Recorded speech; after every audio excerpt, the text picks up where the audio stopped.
Hi everyone and welcome to week 8 of Writing 111. This week we're continuing our study of rhetorical analysis, and I have some important readings for you about employing rhetorical analysis as well as interacting with source material. The key difference that separates academic writing from all other kinds of writing is drawing on source material, so make sure that you read these pieces carefully. I've included the they say, I say templates again because they're really important for how you interact with source material.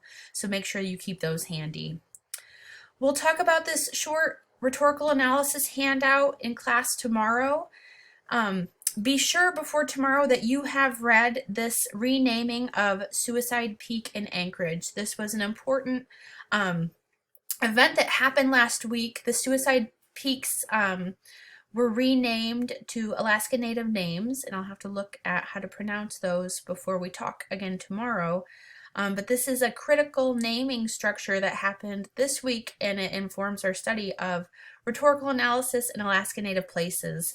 So make sure in particular that you have finished this one before we get to class tomorrow and the rhetorical analysis handout. We're also going to start our small group workshop in class tomorrow, and it will be due on Friday. So we'll start this workshop. You don't have to read the paper before we come to class. We're going to talk about it in class tomorrow. On Saturday, you will need to, or due on Saturday, you'll need to summarize one source of information and include a full APA citation. So make sure that you're paying attention to the resources I've given you on interacting with source material.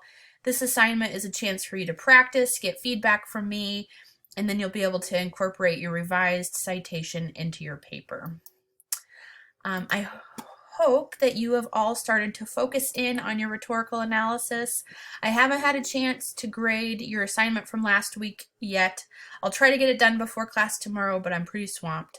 So I'll do my best, but make sure that you are prepared to talk about what you're focusing on for your rhetorical analysis and really dig in. I hope you're all doing well, and I look forward to seeing you in class tomorrow.